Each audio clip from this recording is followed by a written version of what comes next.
Mohammed El-Kurd, whose cable news appearances on CNN and MSNBC went viral recently, was forcefully removed from his home in Sheikh Jarrah.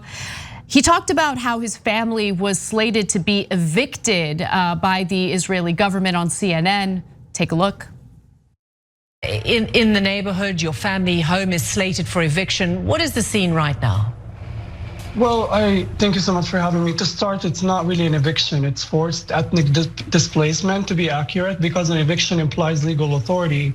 While the Israeli occupation has no legitimate jurisdiction over the eastern parts of occupied Jerusalem under international law, it also implies the presence of a landlord. And certainly these Israeli settlers have not built our homes. They're not our landlords. They don't own our land. And thirdly, eviction does not imply the hundreds and hundreds of heavily armed police and army and settlers colluding, blowing up your doors, throwing your children from your windows, and using brute force to throw you out in the street and assaulting and arrest you should you resist. It doesn't imply the grenades, it doesn't imply the rubber-coated bullets. It's not an eviction. My grandmother was thrown out of her home in 1948 in Haifa, and she was thrown out again in 1967, and again in 2009 when Israeli settler organizations colluding with the Israeli state took over half of our home. And this is my second time being dispossessed from my family should they go ahead and do it to me. It's scary, but it also has a name. It's settler colonialism, and it's apartheid, and it's the fact that these settler organizations are working together with the state to exploit the law to dispossess Palestinians. You know, it's interesting because Nelson Mandela talked quite a bit about Palestinians and specifically said, we're not free until the Palestinians are free. And as I was listening to that interview, I was reminded of that quote.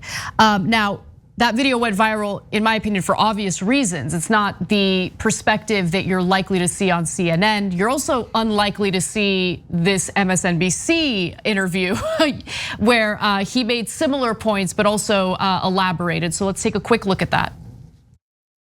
What we're facing in Sheikh Jarrah, in Jerusalem, in the Gaza Strip, in Lid, is colonial violence. And it's only allowed because both the state and the settlers know they have impunity.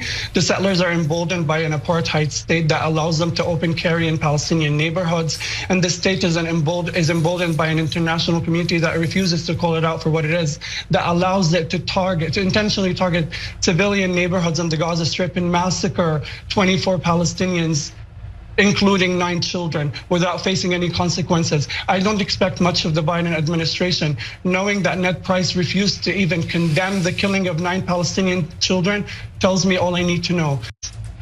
Do you support the protests, the violent protests that have erupted in solidarity with you and other families in your position right now? Do you support the violent dispossession of me and my family? Apologies, so that second video was also from CNN, but he had a similar interview on MSNBC. And as I mentioned earlier, later he was forced out of his home from Sheikh Jarrah. We do have that video. Why don't we use that for B-roll as we talk over it? And Cenk, you've been really passionate about this topic for obvious reasons. And oftentimes we hear about Israel as this glowing democracy in an area that consists of countries that are not democratic. But when you're specifically targeting individuals for speaking their minds in the media, I mean, this is the type of human rights abuse that we'll criticize other countries for. And it's very clear that, I mean, he went viral, and immediately after these interviews, he was forced out of his home. Yeah, no, he accused them of ethnic cleansing, and then they ethnically cleansed him. They said, look, this is more of there he is right there, being forcibly removed by whatever you want to call these people, right? These soldiers, police, whatever the hell they are, right? That say, yeah, you have no rights. Yeah, you have no right to stay in your own home. We don't care about international law. He's right. We act with impunity. We can do anything we want to you, and Joe Biden will kiss our ass. Joe Biden will do exactly what we tell him to do. And so, or whatever he wants to do, I don't care. I don't know or care about Joe Biden's motivations. But basically Joe Biden, by saying, poor Israel, they're attacked, they can do anything they want, self-defense, and not mentioning Palestinians at all, just told them, yeah, of course, take the guy who's annoying you on media and making indisputable points and just remove him, cleanse him. be done with him. They also took out his sister.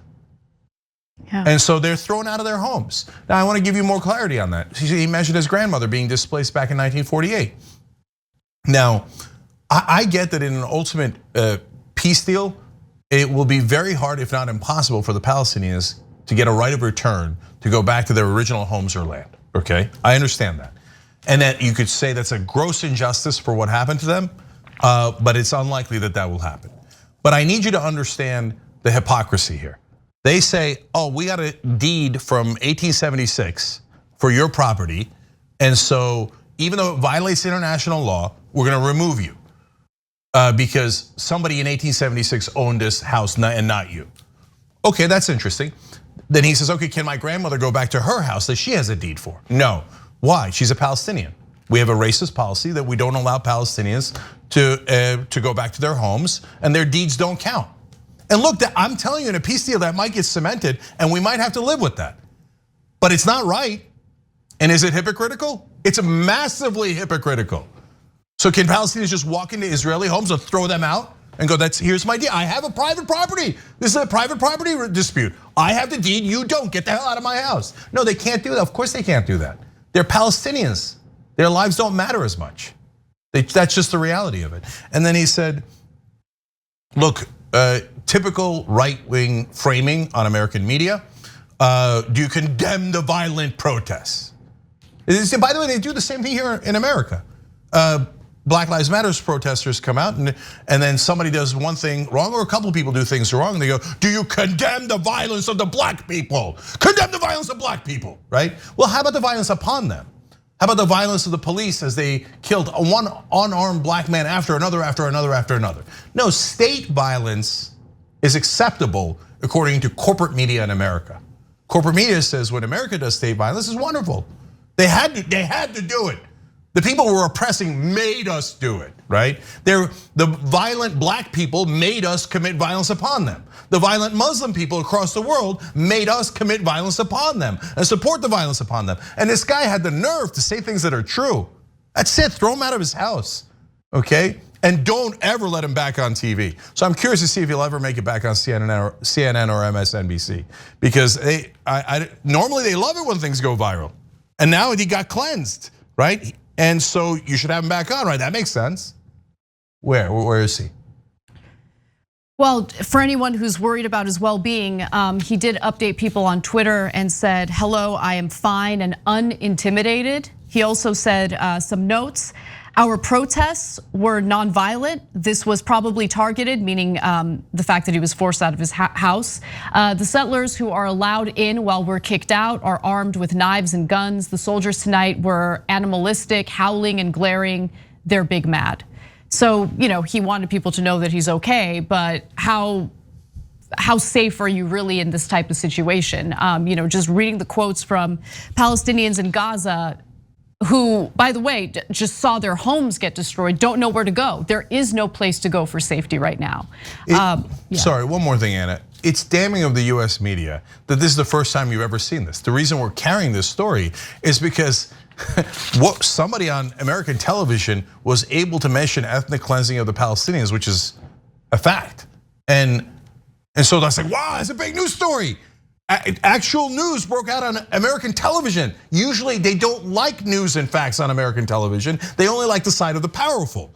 Okay, so now, holy cow, that guy actually said things that are true. He said his grandmother can't go back to a house that she owns.